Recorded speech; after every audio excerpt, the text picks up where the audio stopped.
Welcome to Mount Pulag, called as the playground of the gods, the highest peak in Luzon, third highest mountain in the Philippines, known for its sea of clouds, iconic sunrise, and enchanting mossy forests, a protected landscape where only the brave and daring survive.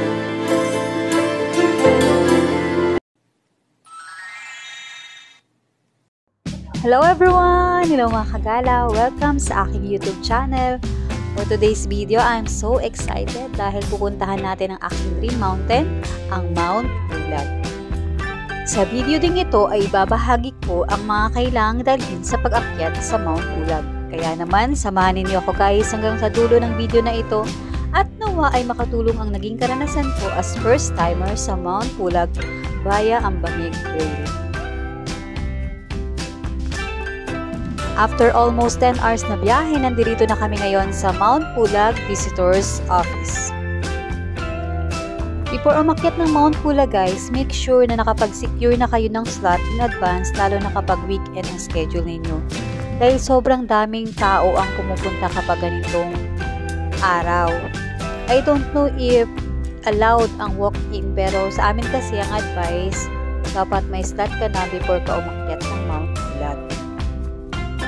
Dito kami nagpalista guys para sa orientation. But before ang orientation, dapat makakuha ka muna ng medical certificate na ikaw ay fit to climb. Kasi isa yun sa requirements ng Mount Pulag. Ang medical clinic dito guys ay sa tapat lang ng Mount Pulag Visitors Office at ang medical fee ay 150 pesos for each person. Habang inaantay namin guys ang aming medical certificate, nagpunta muna kami dito sa tindahan kung saan makakabili ka ng mga souvenirs at gamit na kakailanganin mo sa pag-akyat ng Mount Pulag. After makuha ng aming coordinator ang aming medical certificate, bumalik na kami dito sa visitor's office para dito na lang mag-antay ng aming time for orientation. Ang anim kami guys sa i-orient, kaya medyo matagal-tagal din yung aming idagantay bago kami matawag. Almost 1 hour guys ang orientation dito, pero hindi ka maboboring kasi nakakatuwa mag-discuss itong si Ma'am Emerita. At isa pa, ang kagandahan ng orientation na ito is maging aware ka sa mga do's and don'ts sa Mount Pulag.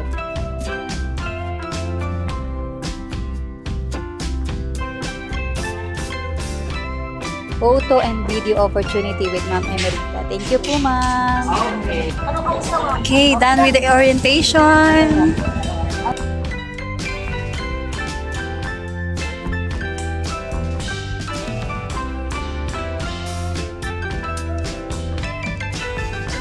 After orientation, papunta na kami ngayon sa aming homestay at habang nasa biyahe tayo, i-share ko na sa inyo kung ano-ano yung mga dinala ko sa pag-akyat ko sa Mount Pulag. At ito guys, ang mga dinala ko: thermal jacket, thermal leggings, thermal socks, windbreaker jacket, beanie hats, neck scarf, hanky, raincoat, shawl, at hand gloves. At ito pa ang iba guys: headlamp, trekking pole, power bank, personal medicine, trail boots, water, waterproof bag, trekking shoes or running shoes, trash bag, at toiletries.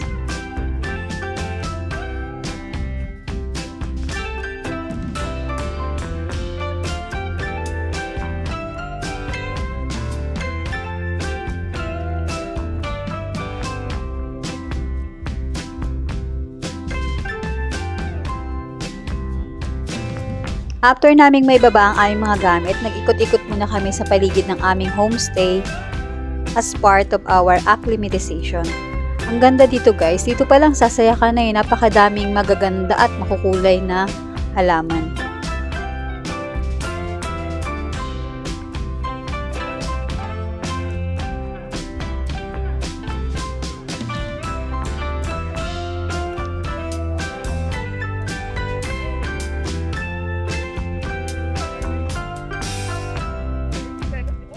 Video, hello!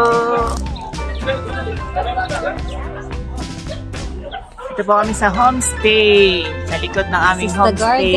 Ang ganda. Ayan, kita yung lake ko. Ang ganda ng lake.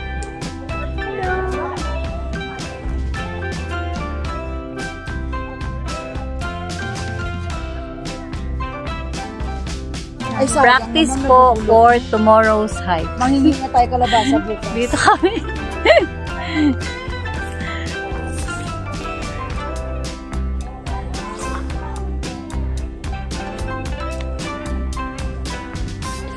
Dinalaw po namin ang aming hasyenda. Yo. Yung ang lawak ng aming Ito ang aming Hacienda sa Mount Pulag. lupain. Lahat ng yan na nakikita nyo, Sa inyo yan. lahat ng yan. Sa ating yan. Dahil yan ay Love of God. love of God. Sabi ni Tita, ano pangalan? Emerlita. wow! Bukas maganto-ganto tayo bukas. Yeah.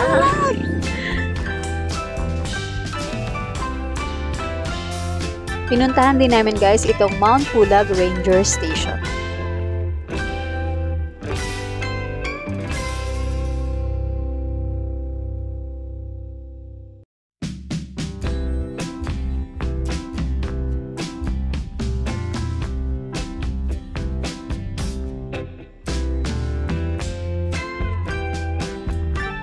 Hello.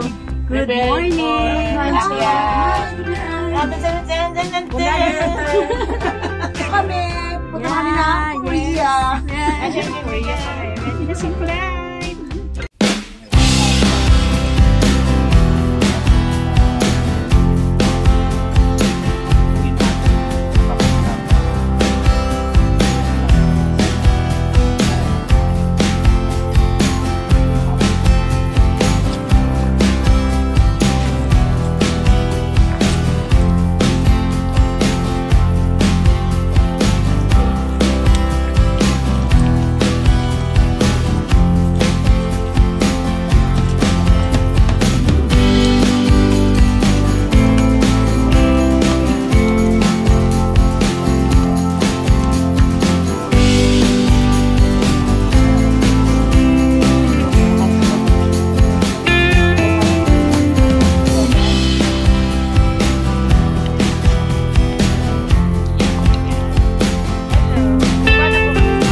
Finally, we're here at Camp 1.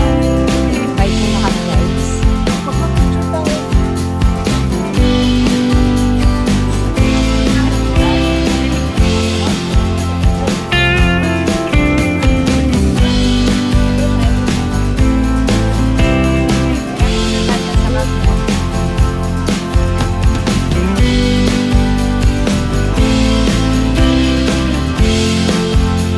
And we are now at Camp 2. Almost 2 hours din ang ilakan namin guys bago kami makarating. Ang mga ilaw na yan guys na inyong nakikita ay ilaw ng mga taong umakyat. Para hindi maging crowded sa isang lugar. Sa iba-iba yung location yan. Merong papunta ng summit, meron sa peak 1 and 2 at kami sa peak 3 kami naka-assign para doon antayin ang sunrise. Namatay yung headlamp ko guys. Kaya make sure guys, pag aakyat kayo ng Mount Pulag, na ang headlamp na dadalhin nyo, tatagal siya ng 5 hours. Or magdala na lang kayo guys ng extra. Kasi ang hirap maglakad sa bundok na madilim. Nung kasama ko, namatay din yung flashlight niya. Kaya yung ilaw na lang ng cellphone namin, yung ginamit namin habang kami ay naglalakad.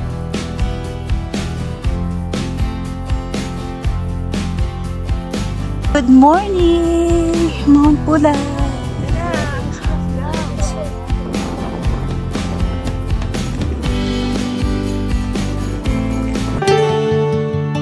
Wow! This is the most iconic sunrise and the most epic sea of clouds I have ever witnessed, guys.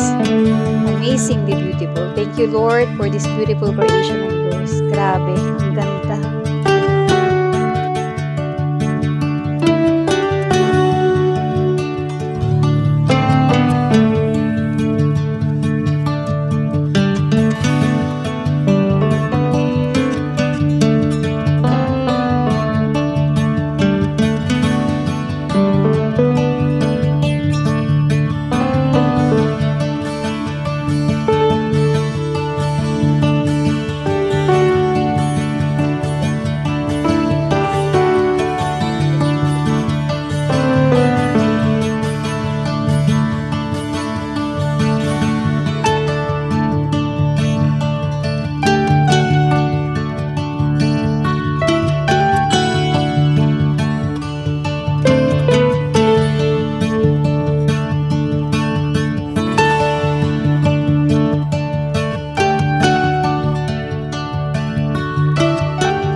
We are going to summit now. Where is Dayan? So, ayun ang sunrise.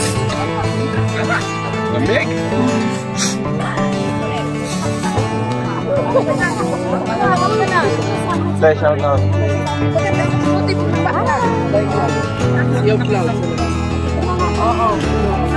Ayan, sama ka sa vlog ko. Sama ka sa vlog ko. That is Wilson. And where's Dayan? Dayan. Okay, we are going to summit now.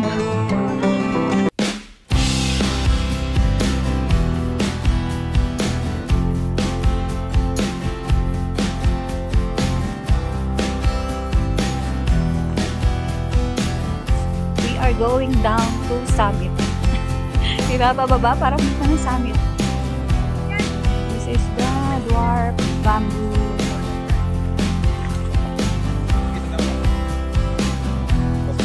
Sila.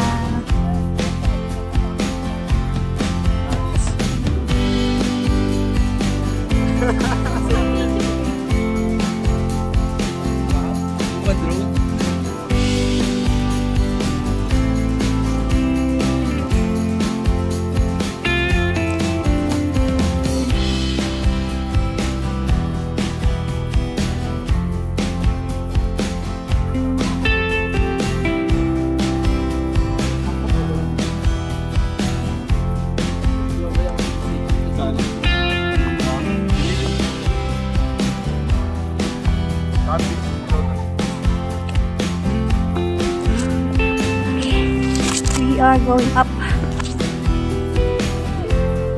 Look at the view. Look at that. Whew.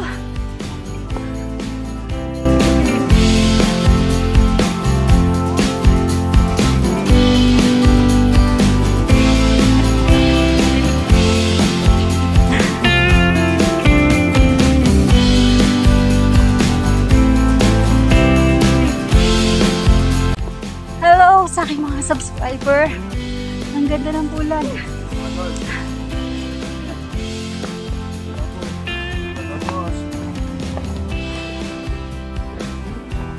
So ito yung dinadaanan namin, mga dwarf bamboo. Ayan, ayan ang summit. Ayan.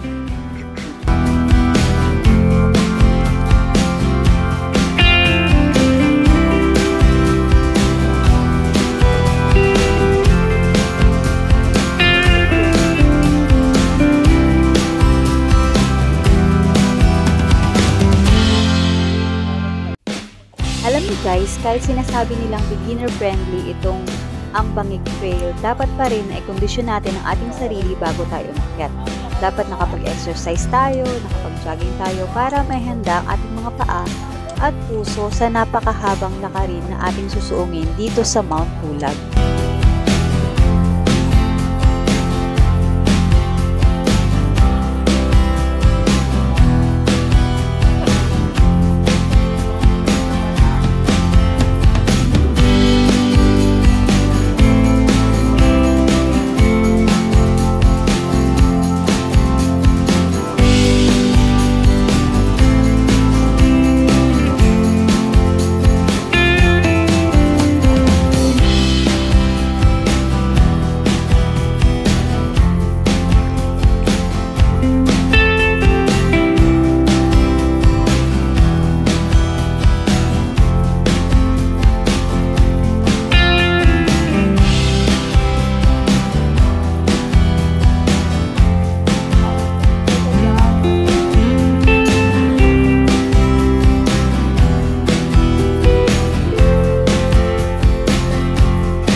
haba ng pila guys sa summit signage, kaya itong mga taong nakikita ninyo, sila ay mga nag-aantay ng kanilang slot katulad din namin. So kami ay pang-anim, kaya ito muna kami, waiting lang.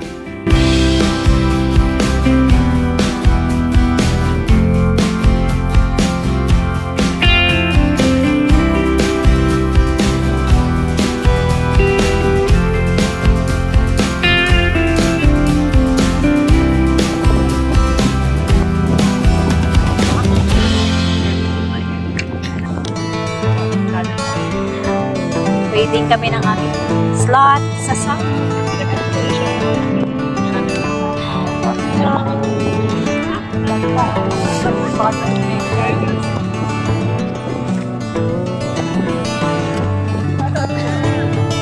ang ganda pa rin ang Sea of Clouds.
We are going down. So, dun kami galing.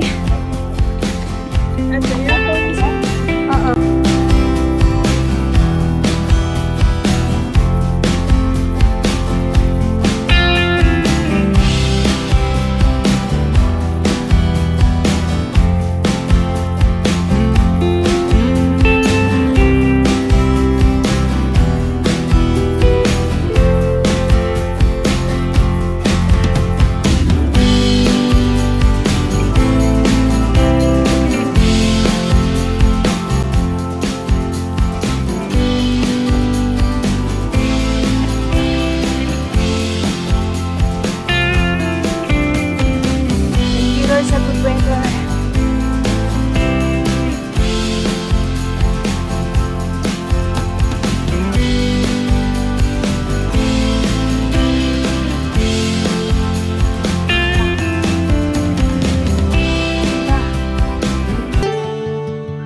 Napakasarap at di nakakasawang pagmasdan ang kagandahan ng tanawin ito. Pagod man ang paa sa napakahabang lakarin, saya at sigla naman ang dulot nito sa puso. Nagbibigay kapayapaan at kapahingahan din sa ating mga pagod na isipan.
CR dito guys sa Camp 2. Mas maganda dito na kayo makapag-CR kasi ang next na CR ay sa Camp 1 na nasa 2 oras din na lakarin.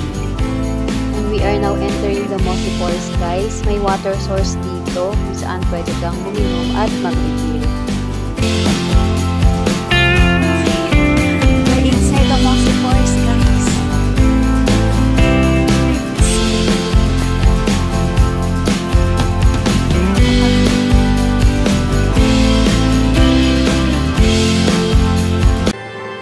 According to our tour guide, ito raw yung modern day dito sa Mossy Forest.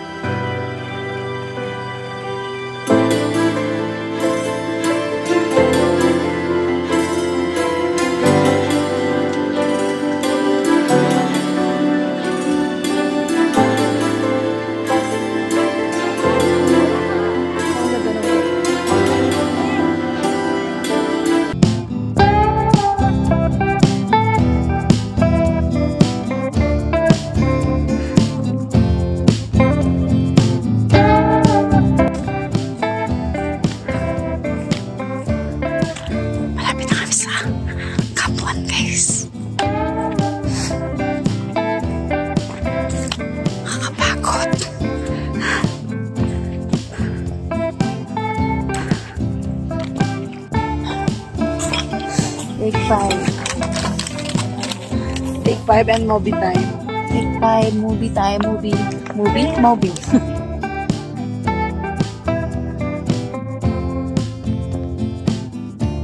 Finally, we're here. We are here at Camp 1. Yeah. Kasi tayo magpapalala natin sila. Ayan na. Yes. Kumain. Finally, we're here. Kamayo mo na. Kung saan dito, Ma'am Rhea?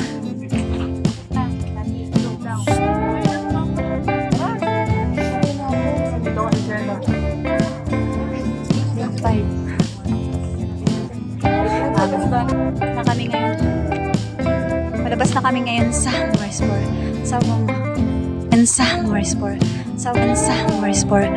palabas na kami ngayon sa Mossy Forest. Ayan na. Ano guys, kainit na neto. Yan tayo galing. Ayan. Diyan po kami galing sa taas. Kainin niya na pa. Grabe. Ayan ba yung Nakabila na po. Gusto mo rin talaga yun?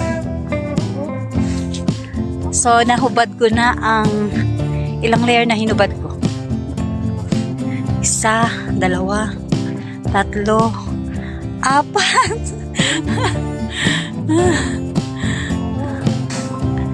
We are near the ranger station.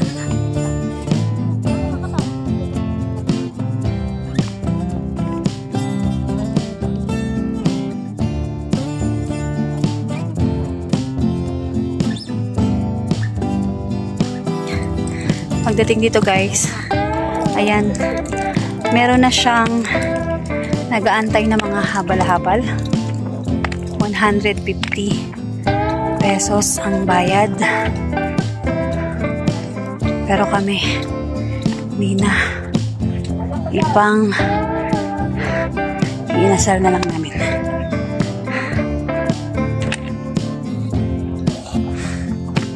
So, meron ditong mabibili na mga ayan. Tayo din? Ako din may carrot juice.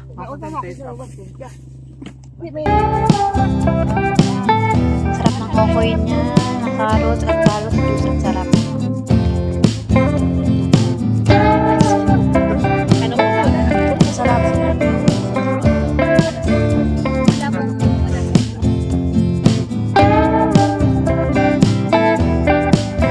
Yan, nag-abal na yung iba.